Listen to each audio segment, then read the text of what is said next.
ગુજરાતની અંદર રાક્ષસી મહાકાય વીજ કંપનીઓ જે રીતે ગુજરાતના ખેડૂતોના ખેતરમાં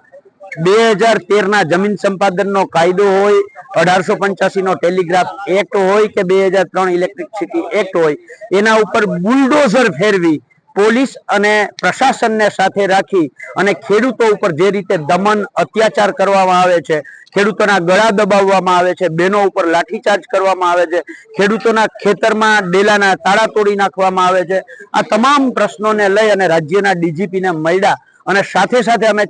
રજૂઆત એ કરી છે કે આવનારી 15 જૂને જે કિસાન કોંગ્રેસ અને કિસાન સંઘર્ષ સમિતિ દ્વારા જે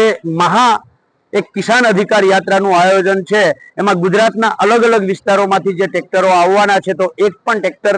ખેડૂતને હેરાન કરવામાં ન આવે અને શાંતિપૂર્ણ રીતે અમારી જે વાત છે એ ગાંધીનગર કરવા માટે અમને આવવા દેવામાં આવે. અને હારે હારે અમે એ માંગ કરી છે કે જેવી રીતે દ્વારકામાં ખેડૂતના ગળે પોલીસે ટૂંપો દેવાનો પ્રયત્ન કર્યો, ગઈકાલે મોરબીના જેતપરની અંદર જે રીતે બહેનો ઉપર લાઠીચાર્જ કરવામાં આવ્યો, સુરેન્દ્રનગરના કોંઢ ગામની અંદર ખેડૂતના ડેલાનું જે રીતે તાળું તોડી નાખવામાં આવ્યું, બધા જ અનધિકૃત્ય હતા, એમની સામે પોલીસ તપાસ કરી અને કાયદેસરની કાર્યવાહી કરવામાં આવે. એટલે ત્રણેય બાબતો સાથે અત્યારે રાજ્યના ડીજીપીને મળી અને આ ખેડૂતોની જે રેલી છે એ શાંતિપૂર્ણ રીતે થાય અને પોલીસ હેરાન ન કરે, આ માંગ કરવામાં આવી.